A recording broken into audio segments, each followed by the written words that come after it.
आज का टॉपिक है गॉल ब्लैडर कैंसर पे। जीबी कैंसर बोलते हैं या गॉल ब्लैडर मैलिग्नेंसी कहेंगे या गॉल ब्लैडर कार्सिनोमा कहेंगे। सबसे पहले हम जानेंगे गॉल ब्लैडर क्या है। गॉल ब्लैडर एक ग्लैंड है जो ग्लैंडुलर टाइप टिश्यू का बना हुआ है। ग्लैंड कहते हैं वैसे ऑर्गन को या वैसे कलेक्शन ऑफ टिश्यू सेल्स को जो सिक्रीशन करते हैं, जो कुछ निकालते हैं। ये जो गॉल ब्लैडर आप देख रहे हैं ये लीवर की निचली सतह पे होता है, पियर शेप का बलून की तरह नज़र आता है। कॉमनली इसमें बाइल जूस भरा रहता है। लीवर गॉल ब्लैडर कौन कौन सी लेयर्स के बने हुए हैं, कौन कौन सी जो टिश्यू हैं वो गॉल ब्लैडर को बनाते हैं। तो मेनली 3 लेयर हैं जो गॉल ब्लैडर को बनाते हैं, जिनका जो गॉल ब्लैडर को कंपोज करते हैं। पहला म्यूकोजल लेयर है जो सबसे अंदरूनी लेयर होती है। सबसे अंदरूनी लेयर है inner most layer mucosal layer, ठीक है। और ये म्यूकोजल लेयर इपिथेलियल टिश्यू की बनी हुई होती है, epithelial tissue.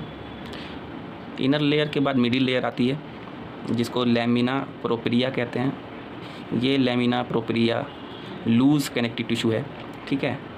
Loose connective tissue है, ये कनेक्टिव टिश्यू है।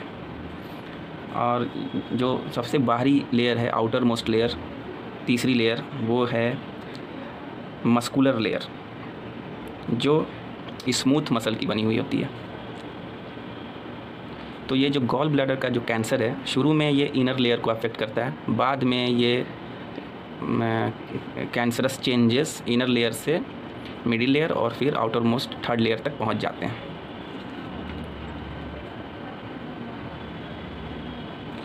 इस फोटो में आप देख रहे हैं कि गॉल ब्लैडर के अंदर ये हाई डेंसिटी वाला इकोजेनिक मास है, हाइपर इकोइक मास है, मिक्स्ड इकोइक। इसमें वाइटनेस भी है, ब्लैकनेस मिला हुआ है, इर्रेगुलर मार्जिन है, वाल भी इर्रेगुलर है, वाल थोड़ा कैल्सिफाइड भी लग रहा है इसमें गॉल ब्लैडर का। और कुछ कहीं कहीं कॉन्क्रीशन भी है इसमें, कहीं कहीं इसमें कॉन्क्रीशन भी दिखा है। ये इस फोटो देखिए, यहाँ पे कैलकुलस है, स्टोन है, काफ़ी मोटा है दीवार गॉल ब्लैडर की। बाहर में थोड़ा सा फ्लूइड भी है, पेरिकोलिसिस्टिक फ्लूइड लीक किया गया है, लीक हो गया है, यहाँ से डिफ्यूज़ हो गया है और यहाँ कलेक्ट हो गया है।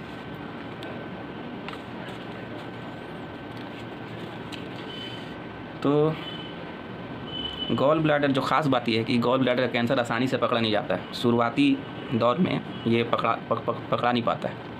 वजह क्या है? गॉल ब्लैडर का साइज़ और गॉल ब्लैडर का जो लोकेशन है वो गॉल ब्लैडर में पनपने वाले कैंसर को छुपा लेता है।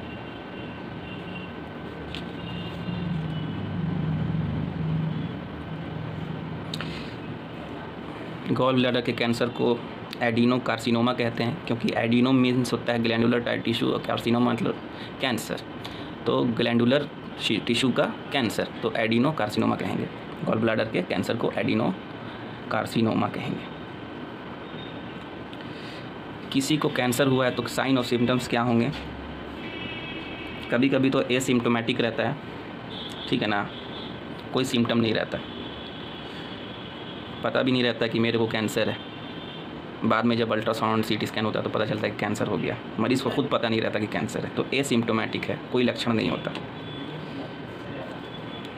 लक्षण में अगर महसूस होगा, क्या क्या लक्षण हो सकते हैं? पेन होगा पेट में, खाना नहीं पचेगा, गैस बनता है, उल्टी होता है, कमज़ोरी होता है, लॉस ऑफ एपेटाइट होता है, भूख में कमी, ठीक है, जॉन्डिस हो सकता है।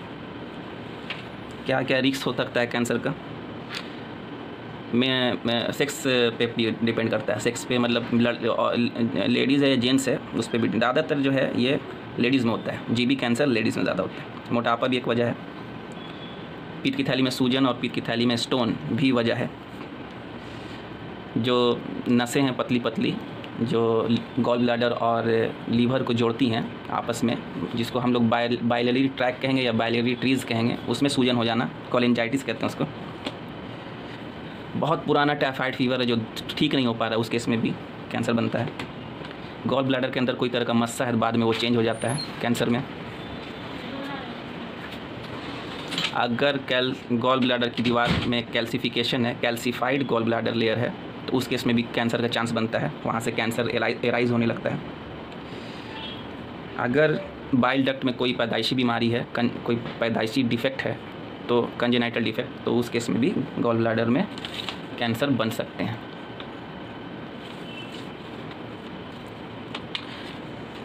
गॉल ब्लैडर अगर किसी को हुआ तो उसका इलाज क्या है, ट्रीटमेंट?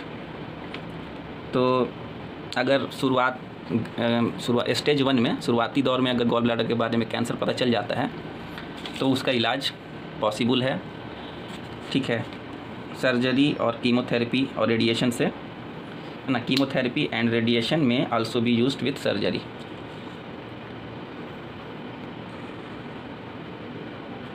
अगर स्टेज ज़्यादा हो गया सेकेंड या थर्ड में, तो लाइफ स्पैन कम हो जाती है मरीज़ की, मरीज़ को सर्वाइवल जो चांसेस होते हैं मरीज़ का वो कम हो जाता है। ज़्यादातर अक्सर 2-4 साल में डेड कर जाता है मरीज़। लेकिन अगर अर्ली डायग्नोसिस अगर हो जाए, इसका शुरुआती ही दौर में अगर पकड़ा जाए कि कैंसर है, तो इसको पूरा का पूरा क्या करते हैं कि गॉल ब्लैडर को काट के निकाल देते हैं, और अगल बगल जो इससे जो टचिंग टिश्यू हैं, जैसे लीवर का कुछ मांस काट के निकाल दिया जाता है, और जो अगल बगल लिम्फ नोड्स होते हैं, है ना, वो जो हिपैटिक लिम्फ नोड्स या पोर्टल लिम्फ नोड्स जो होते हैं, उनको काट के निकाल दिया जाता है, तो उसमें ज़्यादा चांस रहता है ज़िंदा रहने का। डायग्नोस्टिक प्रोसीजर क्या है, कौन कौन सी मेथड से आप पता कर सकते हैं कि गॉल ब्लैडर में कैंसर है या नहीं है? तो जो सबसे ज़्यादा प्रीफर किया जाता है चीप एंड बेस्ट में, वो अल्ट्रासाउंड है। उसके बाद CT स्कैन आता है, फिर इंडोस्कोपिक अल्ट्रासाउंड आता है, फिर MRI आता है, ठीक है। और MRI, एक और ख़ास MRI होता है कोलेंजियो पैंक्रियाटोग्राफी। गॉल ब्लैडर का कैंसर दूसरी जगह भी फैल सकता है, लीवर में भी फैल सकता है। तो ये है, देख रहे हैं यहाँ पर मास या बड़ा सा, यही है कैंसर गॉल ब्लैडर में।